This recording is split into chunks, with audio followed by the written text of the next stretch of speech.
ವ್ಯಾಪಿಸಿದೆ ನಿಜ, ಆದರೆ ಇದು ನಮ್ಮನ್ನು ಕಾಡುತ್ತಾ ಇದೆ ನಿಜ, ಆದರೆ ಸಾಯೋದಲ್ಲ. ನಾವು ಯಾಕೆ ನಮ್ಮ ಜೀವ ಕಳ್ಕೋಬೇಕು? ಕರೋನಿಂದ ಹುಷಾರಾಗ್ಬೋದು. ನೂರಾರು, ಸಾವಿರಾರು, ಲಕ್ಷಾಂತರ ಜನ ವಿಶ್ವದಲ್ಲಿ ಹುಷಾರಾಗಿದ್ದಾರೆ. ಅವ್ರು ಪಾಡ್ಗೋರು ಜೀವನ ನಡೆಸ್ತಾ ಇದ್ದಾರೆ. ಇದಕ್ಕೆ ನೊಂದು ಯಾಕೆ ಆತ್ಮಹತ್ಯೆ ಮಾಡ್ಕೋತಿದ್ದೀರಾ? ಆತ್ಮಹತ್ಯೆ ಬೇಡ. ಇದೇ ಈ ಕ್ಷಣದ ಸ್ಪೆಷಲ್. ಅಫ್ಕೋರ್ಸ್ ತುಂಬ ಜನ ನೀವು ಕಾಯ್ತಿದ್ದೀರಿ, ನಿಮ್ಮ ಜೊತೆ ಮಾತಾಡ್ತೀನಿ. ಮೀನ್ವೈಲ್ ನನ್ನ ಜೊತೆ ವಿಕ್ಟೋರಿಯಾ ಆಸ್ಪತ್ರೆಯಿಂದ ಮನೋತಜ್ಞರಾದಂಥ ಡಾಕ್ಟರ್ ಶಂಕರ್ ಅವರು ಕೂಡ ಲೈವ್ ಜಾಯ್ನ್ ಆಗಿದ್ದಾರೆ. ವೆಲ್ಕಮ್ ಬ್ಯಾಕ್ ಡಾಕ್ಟ್ರೇ. ಈ ವೈರಸ್ ಬಗ್ಗೆ ಇನ್ನೂ ಜನಕ್ಕೆ ಏನೋ ತಪ್ಪು ತಿಳುವಳಿಕೆ ಇದೆಯಾ?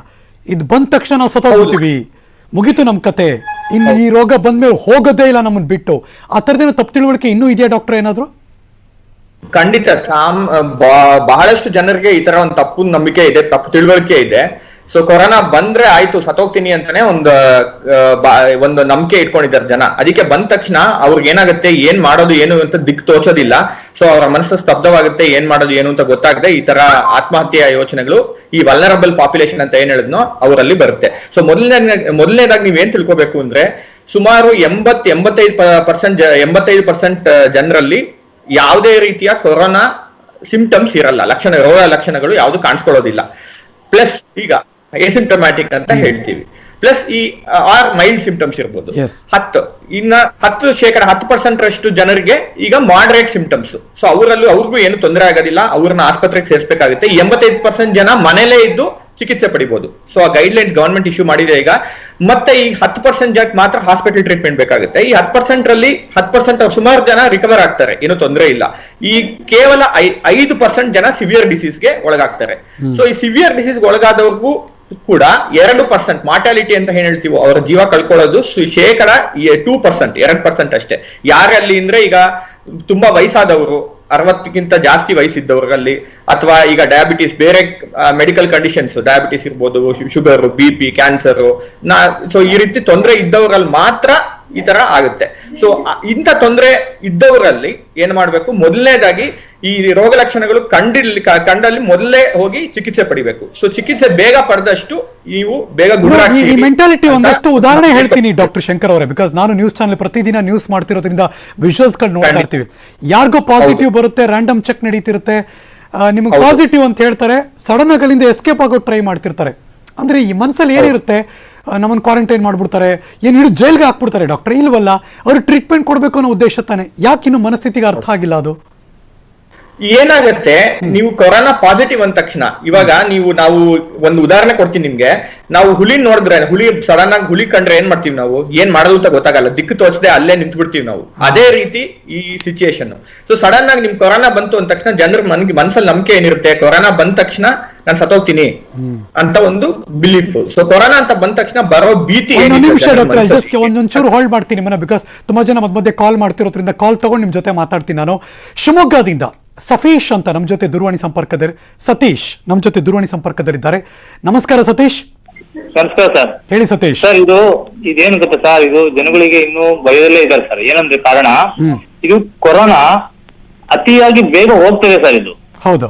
ನಮ್ಮಲ್ಲಿ ನಮ್ಮ ಇದರಲ್ಲಿ ಧೈರ್ಯ ಹೇಳೋ ಜನಗಳೇ ಕಡಿಮೆ. ಈ ಕೊರೋನಾ ಬಂದರಾಗ್ಲಿ, ಕೆಲವು ಸಣ್ಣ ವ್ಯಾಪಾರದವರಿಗೆ ಧೈರ್ಯ ಹೇಳೋದು ನಮ್ಮಲ್ಲಿ ಕಡಿಮೆ ಆಗಿದೆ ಜನ ಸರ್. ಹಂಗಾಗಿ ತಿಳ್ಕೊಂಡಿರ್ತಾರೆ ಅವ್ರು ನಿಮ್ ಪ್ರಕಾರ? ಅವ್ರಂದ್ರೆ ಏನೋ ಆಗ್ಬಿಡುತ್ತೆ, ನಮಗೆ ಸಪೋರ್ಟ್ ಇಲ್ಲ, ಅಕ್ಕಪಕ್ಕ ಸಪೋರ್ಟ್ ಇಲ್ಲ, ಜನ ಯಾರು ಮಾತಾಡೋದಿಲ್ಲ. ಮತ್ತೆ ಅವ್ರು ನಮ್ಮಲ್ಲಿ ಏನಾಗಿದೆ ಅಂದ್ರೆ, ಜನಗಳು ಧೈರ್ಯನೂ ಹೇಳ್ತಾ ಇಲ್ಲ, ಏನೋ ಬೇರೆ ವಿಷಯಗಳು ಮಾತಾಡ್ಕೊಂತಾರೆ ಹೊರತು ಅವ್ರಿಗೆ ಏನು ನೋವಾಗಿದೆ, ನಾವು ಸಮಾಧಾನ ಮಾತಾಡ್ಬೇಕು ಅನ್ನೋದೇ ಇಲ್ಲ. ತುಂಬಾ ಬೇಜಾರಾಗೋದೇನಪ್ಪಾ ಅಂದ್ರೆ, ಬೇರೆಯವ್ರು ಏನ್ ಅನ್ಕೋತಾರೋ, ಬೇರೆ ಅನ್ಕೊಂಡ್ರೆ ಒಂದು ಅನ್ನೋದಕ್ಕಿಂತ ಮುಂಚೆ ಅವರಿಗೆ ಸಪೋರ್ಟ್ ಕೊಡ್ಬೇಕು ಫಸ್ಟ್. ಏನಾಗಲ್ಲ, ಇದು ನಮ್ ಲೈಫ್ ಇಷ್ಟೇ ಅಲ್ಲ, ಮುಂದೆ ನಮಗೆ ಒಳ್ಳೇದಾಗತ್ತೆ, ನೀವು ಏನೇ ಒಂದು ವ್ಯಾಪಾರ ಕಳ್ಕೊಂಡ್ರೆ ಮುಂದೆ ವ್ಯಾಪಾರ ಚಂದ ಆಗತ್ತೆ. ನಮ್ಮಲ್ಲಿ ಗೈಡೆನ್ಸ್ ಮಾಡಲ್ಲಿ ಯಾರು ಇಲ್ಲ ಸರ್. ನಮ್ಮ ದೇವಸ್ಥಾನಗಳಿಲ್ಲ, ಎಲ್ಲೂ ಇಲ್ಲ, ಯಾರು ರಾಜಕೀಯದಲ್ಲೂ ಹೇಳಲ್ಲ. ಒಟ್ಟು ಅವರವರು ಸ್ಪೆಕ್ಯುಲೇಟ್ ಮಾಡ್ಕೊಂತ ಬಿಟ್ಟು ನಮ್ಮಲ್ಲಿ ಆತ್ಮಹತ್ಯೆ ಜಾಸ್ತಿ ಆಗ್ತಿದೆ ಸರ್. ನಮಗೆ ಗೈಡೆನ್ಸ್ ಮಾಡೋದು ಕರೆಕ್ಟ್ ಸತೀಶ್. ಬಿಕಾಸ್ ನಿನ್ನೆ, thank you so much phone ಮಾಡಿದ್ದಕ್ಕೆ. ನಿನ್ನೆ ಕೂಡ ಒಬ್ರು ಸಾವನ್ನಪ್ಪಿದ್ದು ಇದೇ ಮಾತಿಗೆ. ನಾಗರಾಜು ಅಂತ ಅವ್ರ ಹೆಸರು, ಐ ಡೂ ರಿಮೆಂಬರ್. ಈಗ ನೆಕ್ಸ್ಟ್ ಕಾಲರ್ ಅಲ್ಲ, ಇನ್ನೊಬ್ರು ನಿನ್ನೆ ಸತ್ತೋಗಿದ್ದವರು.